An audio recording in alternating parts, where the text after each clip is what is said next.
Between 1869 and the 1960s, the U.S. federal government and church entities funded more than 523 U.S. Indian boarding schools. Though we don't know how many children were taken in total, by 1900 there were 20,000 children in Indian boarding schools, and by 1925 that number had more than tripled. The U.S. Native children that were voluntarily or forcibly removed from their homes, families, and communities during this time were taken to schools far away where they were punished for speaking their native language, banned from acting in any way that might be seen to represent traditional or cultural practices, stripped of traditional clothing, hair, and personal belongings, and behaviors reflective of their native culture.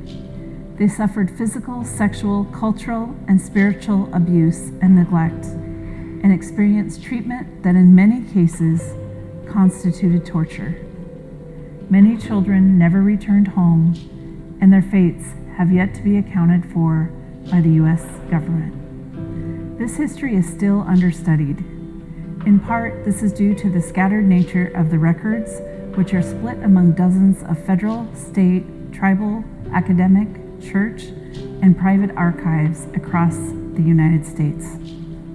The state of these records makes accessing large portions of these documents difficult. Thus far, research on boarding schools has largely focused on one institution at a time, due to the difficulty of comprehensive or comparative research across archives. In spite of the fact that this policy makes up a significant component of American history, we still know little about these institutions.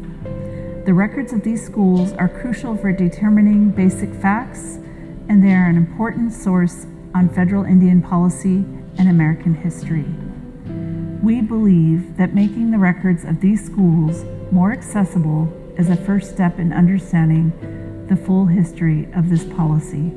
We believe that increasing access to and locating all of these records of U.S. Indian boarding school institutions is a crucial foundation for raising society's awareness of these issues and ultimately leading a national movement toward truth, justice, and healing.